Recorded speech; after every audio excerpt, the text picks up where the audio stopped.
నమస్తే. ప్రస్తుతం మనతో పాటు సీనియర్ జర్నలిస్ట్ భరద్వాజ్ ఉన్నారు. ఆయనతో మాట్లాడదాం. నమస్తే సార్. నమస్తే సార్, 'హరహర వీరమల్లు' ఇప్పుడు పవన్ కళ్యాణ్ సినిమా రాబోతోంది. ఆయన ఫ్యాన్స్ కి ఎంతో హ్యాపీ మూమెంట్ ఇది. అది మార్చి 28కి రావాలి. కానీ ఆ టైంలో నితిన్ సినిమా కూడా ఉంది, 'రాబిన్ హుడ్' అని చెప్పేసి అంటున్నారు. ఇంకో పక్క మ్యాట్ కోసం యూత్ అంతా వెయిట్ చేస్తుంది. సో ఈ టైంలో అంటే ఇంత అంటే ప్రెషర్ ని తట్టుకోగలదా అని చెప్పేసి, అండ్ అసలు రిలీజ్ కాదు అని చెప్పేసి కూడా అంటున్నారు. పవన్ కళ్యాణ్ షూటింగ్ కి రావట్లేదు అంటున్నారు. అసలు ఏం జరుగుతుంది సార్? పవన్ కళ్యాణ్ తో సంబంధం లేకుండానే షూటింగ్ జరిగిపోతుంది. అది అంటే చాలా కాలం క్రితమే మొదలు పెట్టారు. చాలా వరకు షూట్ అయిపోయింది. ఔరంగజేబు దీనికి సంబంధించిన పార్ట్ అంతా అయిపోయింది. ఈయన చేయాల్సిందే ఒక 7 రోజులు పెండింగ్ ఉందని చెప్పారు. దానిలో ఇంకో 3 to 4 days ఉండుంటుంది. దాన్ని కూడా వీళ్ళు ఏదో పద్ధతిలో మేనేజ్ చేయడానికి సిద్ధపడిపోయారు. అది షూటింగ్ కూడా వాళ్ళు తాడేపల్లిలోనే చేస్తున్నారు. ఆయన నివాసానికి దగ్గరలోనే, పవన్ కళ్యాణ్ నివాసానికి దగ్గరగానే జరుగుతోంది యాక్టివిటీ. కాబట్టి రెండోది ఇది ఫస్ట్ పార్ట్గా అనౌన్స్ చేశారు వాళ్ళు. కాబట్టి ఎక్కడి వరకు జరిగిందో అక్కడ వరకు ఒక కంక్లూజన్ ఇచ్చి పార్ట్ 2కి ఒక లీడ్ ఇచ్చేసి క్లోజ్ చేసేసి సెన్సార్కి పంపించేస్తారు. రిలీజ్ ఆపే ప్రసక్తి అయితే లేదు. ఎందుకంటే ఇప్పటికే చాలా డిలే అయిపోయింది. అది 7 దాటిపోయింది. ఇన్నేళ్లు ఆ సినిమాని హోల్డ్ చేయడం వలన ఫైనాన్సర్స్ నుంచి తీవ్రమైన ఒత్తిడి ఉంటుంది నిర్మాత మీద. ఏం రత్నం గారు ఆ సఫరింగ్ లో ఉన్నాడు ఆల్రెడీ. అందుకని అర్జెంట్ గా సినిమా రిలీజ్ చేయాలి. కంక్లూడ్ చేస్తారు. ఆయన దాదాపుగా డూప్ మీద నడిపించేసి ఉంటారు సినిమాని. క్లోజప్స్ వరకు పవన్ కళ్యాణ్ ని వాడేసుకుని ఈ 4 రోజులు ఇస్తే చాలు, 5 రోజులు ఇస్తే చాలు అనటంలోనే అది అర్థమైంది. అంటే ఆయన క్లోజప్స్ వరకు తీసేసుకుని మిగిలిందంతా వాళ్ళు అవుట్డోర్ లో వాళ్ళ పద్ధతిలో వాళ్ళు తీసుకుంటారు. పైగా ఇప్పుడు అంతా గ్రీన్ మ్యాట్ షూట్ అయిపోయింది ప్రపంచం అంతా. ఆ గ్రీన్ మ్యాట్ షూట్ లో ఎవరి క్యారెక్టర్ వాళ్ళు వచ్చి చేసుకుని వెళ్ళిపోతున్నారు. అవతల క్యారెక్టర్ ఉన్నా లేకపోయినా వాళ్ళకి సంబంధం లేదు. వాళ్ళు చెప్పిన మార్కుల్లో నిలబడి వాళ్ళు చెప్పిన వైపు చూసి డైలాగ్ చెప్పేస్తే అవతల వాళ్ళు కనెక్ట్ చేసుకుంటారు. అటువంటి ఒక సాంకేతిక పరిజ్ఞానం పెరిగి ఉన్నటువంటి ఈ రోజుల్లో ఆయన ఒక రోజు వచ్చినా 4 రోజులు పని చేంజ్ చేసుకోగలరు వీళ్ళు. అదేదో చేంజ్ చేసుకుని ఉండొచ్చు కూడా ఈ పాటికి. అందుకని కంక్లూజన్కి సంబంధించి వాళ్ళకు ఒక క్లారిటీ ఉంది నిర్మాతకి, డైరెక్టర్కి, జ్యోతికృష్ణకి. అంటే కృష్ణ జాగర్లముడి మొదలుపెట్టాడు ఈ ప్రాజెక్ట్ని, జ్యోతికృష్ణ క్లోజ్ చేస్తున్నాడు. కాబట్టి డెఫినెట్గా ఈ సినిమా రిలీజ్ డేట్కి వచ్చేస్తుంది. నితిన్ సినిమా ఉందనో లేకపోతే మ్యాట్ ఉందనో సినిమాని ఆపరు. ఆ జానర్ వేరు, ఈ జానర్ వేరు. వాటికి వీటికి పోలిక లేదు. ఈ సినిమాకి ఇతర సినిమాలకి ఎందుకు పోలిక లేదు అంటున్నారంటే, అవతల నితిన్ పవన్ కళ్యాణ్ అభిమాని, అతని కోసం సినిమా వాయిదా వేస్తే వేయాలి తప్ప, అతని సినిమా రిలీజ్ అవుతోంది కాబట్టి పవన్ కళ్యాణ్ సినిమా వాయిదా వేసుకునే పని చేయరు ఎవరు. ఎందుకంటే తను పెద్ద స్టార్ మాత్రమే కాదు, అతనికి ఒక 2 రకాల ఫాలోయింగ్ ఉంది.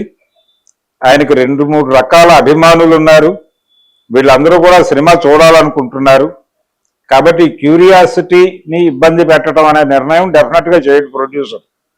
రిలీజ్ ఉంటుంది. రెండోది ఆ సినిమాలతో కంపారిజన్ లేదు దీని జానర్ వేరు. దీని పాన్ ఇండియా సినిమా.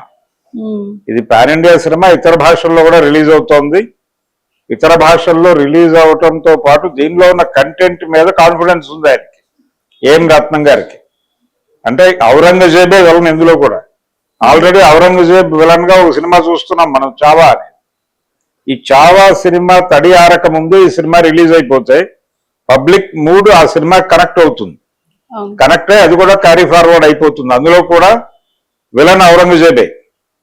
కాబట్టి ఈ వేడిలోనే, అంటే ఇల్లు చక్కదిద్దుకోవాలంటారు మామూలుగా, దీపం ఉన్నప్పుడే ఇల్లు చక్కబెట్టుకోవాలని. అలా ఇప్పుడు చావా క్రియేట్ చేసినటువంటి దీపం ఉండగానే ఆ సినిమాని సొమ్ము చేసుకోవాలనుకుంటున్నాడు ఆయన, ఏం రత్నం గారు. అందుకని ఎట్టి పరిస్థితుల్లోనూ సినిమా రిలీజ్ వాయిదా లేరు. అది ఎట్టి పరిస్థితుల్లోనూ మార్చి 28 రిలీజ్ అయిపోతుంది. ఎటువంటి సందేహాలు అక్కర్లేదు. సార్, ఇప్పుడు మ్యాట్, రాబిన్ హుడ్ అంటే చిన్న సినిమాలు, చిన్న హీరోలు. అంటే of course Nithin already proven actor అయినప్పటికీ మ్యాట్ అనేది ఇంకా చిన్న హీరోలే. సో వీళ్ళు ఏ ధైర్యంతో ఇప్పుడు వీరమల్లుతో కొనబోతున్నారు సార్? అంటే జానర్స్ వేరు. వీరమల్లుకి అభిమానుల ఫ్లోట్ ఉంటుంది మొదట. అంటే పవన్ కళ్యాణ్ కి కల్ట్ ఫ్యాన్స్ ఉన్నారు. ఆ కల్ట్ ఫ్యాన్స్ ఆ సినిమా చూస్తారు, వీళ్ళు కూడా ఆ సినిమా చూస్తారు, అది అయిపోతుంది అక్కడికి. అదొక జానర్ సినిమా. అయితే యూత్ ఎంటర్టైనర్ గా మ్యాట్ 2 వస్తుంది. సో కాలేజీలు ఆ సర్కిలే వీళ్ళ టార్గెట్. వాళ్ళు ఈ సినిమా చూసేస్తారు.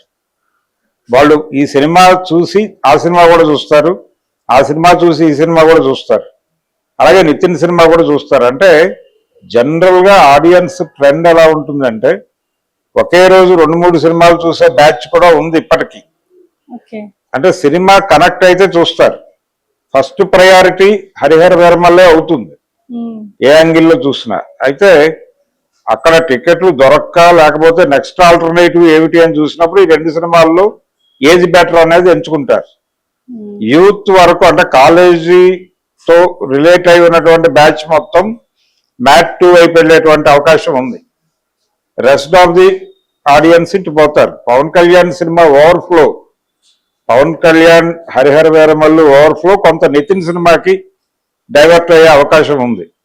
అలాగే మ్యాట్ 2 ఓవర్ఫ్లో హరిహర వీరమల్లుకి వెళ్ళొచ్చు, ఈ సినిమా కూడా రావచ్చు.